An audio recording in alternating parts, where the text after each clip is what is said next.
ایک دفعہ کا ذکر ہے، کسی گاؤں میں دو نوجوان دوست رہتے تھے۔ دونوں دوست بہتر روزگار کی تلاش میں کسی بڑے شہر کی طرف نکل پڑے۔ کافی فاصلہ طے کرنے کے بعد وہ آرام کرنے کے لیے ایک درخت کے پاس بیٹھ گئے۔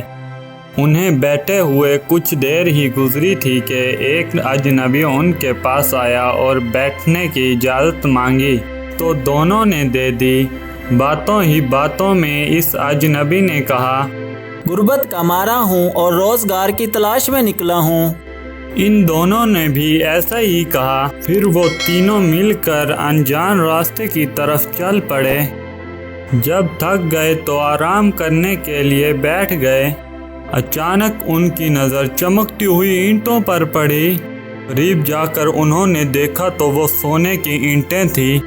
وہ سونے کی اینٹیں دیکھ کر بہت خوش ہوئے۔ ایک نے کہا، بھوک لگی ہے، کچھ کھا لیں، پھر ان کو تقسیم کرتے ہیں۔ اجنبی شخص بولا، آپ لوگ یہاں بیٹھیں، میں جا کر کچھ کھانے کی چیزیں لے آتا ہوں۔ یہ کہہ کر وہ اجنبی شخص چل پڑا۔ اس کے جانے کے بعد دونوں کی نیت میں کھوٹ آ گیا۔ انہوں نے سوچا ان اینٹوں پر صرف ہمارا حق ہے۔ ایک نے کہا، ایسا کرتے ہیں کہ اسے مار ڈالتے ہیں، نہ رہے گا بانس نہ بجے گی بانسری۔ دونوں اس بات پر متفق ہو گئے اور اس کا انتظار کرنے لگے۔ ادھر وہ اجنبی جنگل سے نکل کر ایک قصبے میں گیا اور وہاں سے کھانا لیا۔ اسی دوران اس کے ذہن میں خیال آیا کہ اگر ان دونوں کے کھانے میں زہر ملا کر دونوں کو مار ڈالوں تو وہ سونے کی اینٹیں صرف میری ہو جائیں گی، جنہیں بیچ کر سکون کی زندگی گزاروں گا۔ یہ سوچ کر اس نے کھانے میں زہر ملا دیا۔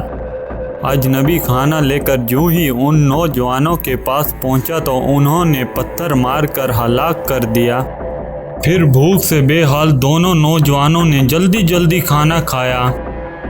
اس کے بعد دونوں خوشی سے سرشار اینٹیں اٹھانے جھکے ہی تھے کہ زہر نے اپنا اثر دکھایا۔ چند ہی لمحوں میں وہ دونوں بھی زہر کے اثر سے ہلاک ہو گئے اور سونے کی اینٹیں یوں ہی چمکتی رہ گئیں۔